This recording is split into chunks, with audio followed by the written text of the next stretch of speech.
അത് തൃപ്തി എന്നൊരു വാക്കുണ്ട്. അത് ആ വാക്ക് കൊണ്ട് കാര്യമില്ല. അത് നമുക്ക് ജീവിതത്തിൽ ഇപ്പം നമ്മളിരിക്കുന്ന അവസ്ഥയിൽ നമ്മൾ കറക്റ്റായിട്ട് ആ തൃപ്തിയെ അനുഭവിച്ചാൽ മാത്രമേ ജീവിതം എങ്ങനെയാണ് എന്നുള്ള ഭാഗത്തേക്ക് നമുക്ക് വളരെ കുറഞ്ഞ രീതിയിലെങ്കിലും ശ്രദ്ധിക്കാൻ പറ്റുള്ളൂ.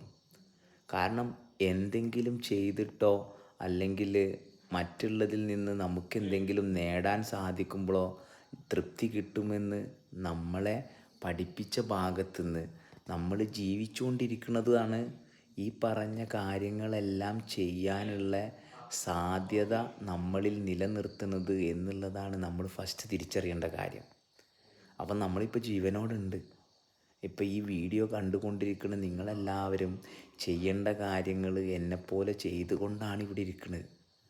അപ്പം ഈ ചെയ്ത്തിനെ നമ്മൾ കാണാതെ വേറെ കുറേ കാര്യങ്ങൾ മനസ്സുകൊണ്ട് കണക്ക് കൂട്ടിയിട്ട് നമ്മളെ അങ്ങോട്ട് എത്തിക്കാൻ വേണ്ടിയിട്ടുള്ള ആ ഒരു വ്യാകുലതയാണ് നമ്മളെ ജീവിതത്തിലെ മുഴുവൻ ചോദ്യങ്ങൾക്കും അല്ലെങ്കിൽ മുഴുവൻ പ്രശ്നങ്ങൾക്കും കാരണം. അവിടെ നമ്മളെന്താ ചെയ്യണമെന്ന് വെച്ചാൽ നമ്മൾ അടിച്ചമർത്തിയിട്ടാണ് നമ്മൾ മറ്റുള്ള കാര്യങ്ങൾക്ക് ഇമ്പോർട്ടൻസ് കൊടുക്കേണ്ടി വരുന്നത്, അല്ലെങ്കിൽ മറ്റുള്ള ആൾക്കാർക്ക് ഇമ്പോർട്ടൻസ് കൊടുക്കേണ്ടി വരുന്നത്, അല്ലെങ്കിൽ മതത്തിനും സമൂഹത്തിനും സമുദായത്തിനും ഇമ്പോർട്ടൻസ് കൊടുക്കേണ്ടി വരുന്നത്. നമ്മളുള്ളത് കൊണ്ടും ഇനി നമുക്ക് ജീവിക്കാൻ മുമ്പ് ആരൊക്കെയോ ജീവിച്ചിരുന്നെന്ന് പറയുന്ന വഴികളും ഇവിടെ ഉള്ളത് നമുക്ക് ഇപ്പം ഈ തൃപ്തിയിലിരിക്കാൻ വേണ്ടിയിട്ടാണ്. അതും എല്ലാ വിഷയങ്ങളും എടുത്ത് നോക്കുക. ഇതെല്ലാം അറിയിച്ചു തരുന്നത് ഈ തൃപ്തി എന്ന് പറഞ്ഞാൽ നിരന്തരം നമ്മളിൽ പ്രവർത്തിച്ചു കൊണ്ടിരിക്കുന്ന ഈ അവസ്ഥയെ നമ്മൾ അറിയണതാണ്. അല്ലാതെ ഈ ലോകത്തിൽ തൃപ്തിയില്ല. കാരണം ഈ തൃപ്തിയിൽ നിന്ന് നമ്മൾ മാറിപ്പോണത് എവിടെയെല്ലാമോ നമ്മുടെ ശ്രദ്ധ നമ്മളിൽ നിന്ന് അകന്നു പോകുമ്പോഴാണ്. അല്ലെങ്കിൽ നിരന്തരം പ്രവർത്തിച്ചു കൊണ്ടിരിക്കുന്ന ഈ അവസ്ഥയുമായിട്ട് ചേരുമ്പം ഓക്കെ, ആ ചേർച്ചയിൽ പിന്നെ അവിടെ വേറെ ഒരു ചോർച്ചയില്ല.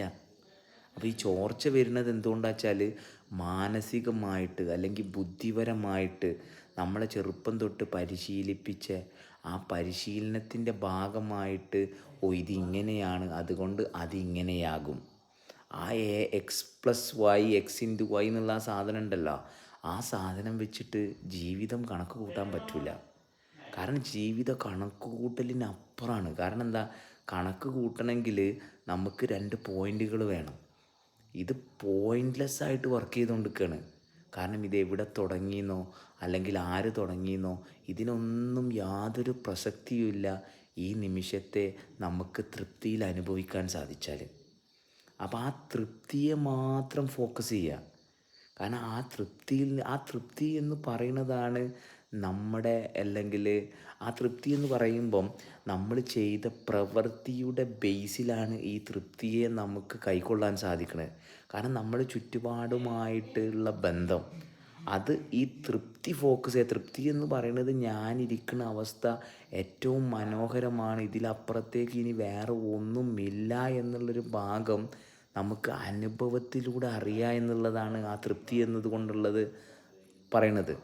അപ്പം നമ്മൾ ചെയ്യുന്ന പ്രവൃത്തി മറ്റൊന്നിന് വേണ്ടിയാണെങ്കിൽ ഈ തൃപ്തിയിൽ നമുക്ക് ഒരിക്കലും തൊടാൻ സാധിക്കില്ല. കാരണം എന്താ, ഈ ചെയ്ത പ്രവൃത്തിയുടെ കൂലി എന്നും ഒരു കൈ അകലത്തിലുണ്ടാവും. അപ്പോൾ ഈ കൈ എത്ര നമ്മൾ മുന്നോട്ട് കൊണ്ടുപോകുമ്പോഴും അത് അകന്നകന്ന് പോയിക്കൊണ്ടേയിരിക്കും. അപ്പം നമുക്ക് ഒരിക്കലും നമ്മളിലേക്ക് ഫോക്കസ് കൊണ്ടുവരാൻ സാധിക്കില്ല. അല്ലെങ്കിൽ ഈ കൈ നീട്ടാനുള്ള ശക്തിയെ നമ്മൾ കാണൂല. ഈ കൈ നീട്ടിയിട്ട് നേടിയെടുക്കണ ആ നേട്ടമാണ് നമ്മൾ കാണുക. ആ നേട്ടങ്ങളെല്ലാം കോട്ടമാണ്. കാരണം നമുക്ക് നേടാൻ പറ്റി എന്ന് തോന്നുന്നത് നമ്മുടെ മാനസികമായ ഒരു സങ്കല്പമാണ്.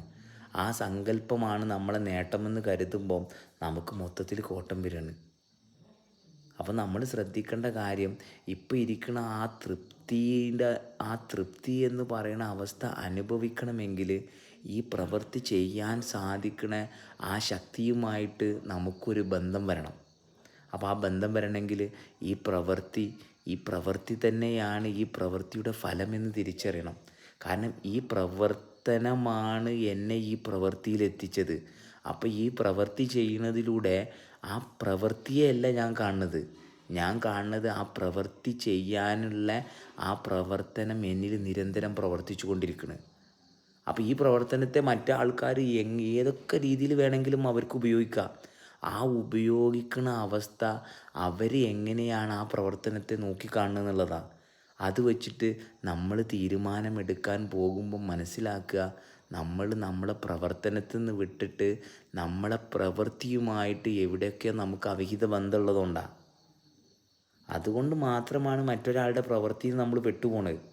അല്ലെങ്കിൽ ആരൊക്കെ എന്തൊക്കെ പറഞ്ഞാലും, ആരൊക്കെ പറ്റി എന്തൊക്കെ പറഞ്ഞാലും നമ്മൾ നമ്മളെ തൃപ്തിയിലിരുന്നിട്ടാണ് നമുക്ക് അവരുമായിട്ടുള്ള ബന്ധമെങ്കിൽ, അല്ലെങ്കിൽ ആരെങ്കിലും പറയുന്ന കാര്യങ്ങൾ എവിടെയാണ് കൊള്ളാൻ ഇതിൽ സ്ഥലമുള്ളത്? മറ്റുള്ളവർക്ക് നമ്മളെപ്പറ്റി എങ്ങനെയാണ് പറയാൻ സാധിക്കുക? കാരണം നമുക്ക് പോലും അറിയില്ല നമ്മൾ പ്രവർത്തിച്ചു കൊണ്ടിരിക്കുന്നതിൻ്റെ പുറകിലുള്ള ആ മഹാശക്തിയെപ്പറ്റി. കാരണം പ്രപഞ്ചം മുഴുവൻ അതുപോലെയാണ് പ്രവർത്തിക്കുന്നത്. അപ്പോൾ അതൊരു ശക്തി എന്ന് പറയുമ്പം അത് പ്രവർത്തിപ്പിക്കാൻ അവിടെ ഒരാളില്ല. കാരണം അത് പ്രവർത്തിച്ചു കൊണ്ടിരിക്കുകയാണ്. അപ്പോൾ ഇതിൽ നിന്ന് മാറിയിട്ട് മറ്റൊരു പ്രവർത്തനത്തെ വിലയിരുത്തുമ്പം അവിടെ നമ്മുടെ ബുദ്ധിയാണ് വർക്ക് ചെയ്യുന്നത്. അപ്പോൾ അവിടെ നമുക്ക് ജീവിതത്തിൽ ഒരിക്കലും തൃപ്തി കിട്ടാൻ പോണില്ല. കാരണം ഇത്രയും മഹത്തായ ഈ അനുഭവത്തിൽ നിന്ന് നമുക്ക് നമ്മളെ കൈകാര്യം ചെയ്ത് അല്ലെങ്കിൽ ക്ലെൻസ് ചെയ്തെടുക്കാൻ പറ്റണില്ല എന്നുണ്ടെങ്കിൽ പിന്നെ ഒരുപാട് കൺഫ്യൂഷൻസാണ്, ഒരുപാട് പ്രോബ്ലംസാണ്. അത് മാത്രമേ ഉള്ളൂ പ്രോബ്ലം. അപ്പോൾ ആ സിഫൈസ്, ആ കണ്ടീഷൻ, ആ തൃപ്തികരമായ ആ അവസ്ഥ നമ്മൾ അനുഭവിക്കാൻ തുടങ്ങുമ്പം അവിടെ നിന്ന് അങ്ങോട്ടാണ് ജീവിതം. കാരണം അതൊരു ബേസാണ്, അതൊരു സ്റ്റാൻഡാണ്. പക്ഷെ അതൊരു കോൺഫിഡൻസ് അല്ല. കാരണം ആ ബേസ് പലപ്പോഴും തെറ്റിദ്ധരിക്കപ്പെടുന്നത് നമ്മുടെ എടുത്ത തീരുമാനത്തിൽ ഞാൻ നിലനിൽക്കാൻ എനിക്ക് സാധിക്കുമെന്നുള്ള ആ ഒരു തോന്നൽ. അപ്പോൾ ആ തോന്നൽ വരുമ്പോൾ എന്താ സംഭവിക്കുക? ഒരു പർട്ടിക്കുലർ എക്സ്റ്റെൻറ്റ് വരെ ആ കോൺഫിഡൻസ് വർക്ക് ചെയ്യും. ബട്ട് ആ കോൺഫിഡൻസ് വർക്ക് ചെയ്യുന്ന സമയത്തും നമ്മൾ രോഗിയാവും. പക്ഷേ ഈ കോൺഫിഡൻസ് ബ്രേക്ക് ആകുമ്പോഴാണ് ആക്ച്വലി അത് നമുക്ക് അത് പൊട്ടിപ്പോയി എന്നുള്ള ഭാഗം നമ്മളറിയുക. അപ്പോൾ നമ്മൾ എന്താ ചെയ്യുക? ദ വെരി നെക്സ്റ്റ് മൊമെൻറ്റ് നമ്മളെ പരിശോധിക്കുന്നതിന് പകരം അടുത്ത ഐഡിയയിലേക്ക് നമ്മൾ മാറും. ആ ഐഡിയയിലേക്ക് നമ്മൾ മാറണം. എന്താ, ഒരാൾ നമ്മളെ അടുത്തേക്ക് വരുമ്പം നമുക്ക് ദേഷ്യം പിടിച്ചു പോണ്, അല്ലെങ്കിൽ അയാൾ പറയണതിന് അപ്പം നമുക്ക് തിരിച്ച് പറയാൻ തോന്നുന്നു. എന്തുകൊണ്ടാണ്? കാരണം നമുക്ക് ആ റിസപ്റ്ററായിട്ട് അല്ലെങ്കിൽ ആ റിസീവ് ചെയ്യാനുള്ള കപ്പാസിറ്റി ഇല്ല. ബോഡി ടൈറ്റാണ്, ഷ്രിങ്കാണ്, ദർ ഈസ് നോ സ്പേസ്. കണ്ടോ, ആ ഒരു അരി നമ്മൾ പാത്രത്തിലിട്ട് വെച്ച പോലെയാണ്. കാരണം അവിടെ പിന്നെ വേറെ സ്ഥലമില്ല. അപ്പോൾ എന്തെങ്കിലും ഒരു സാധനം വരുമ്പോഴത്തേനും അവിടെ റിയാക്റ്റഡ് ആയി പോവാണ്.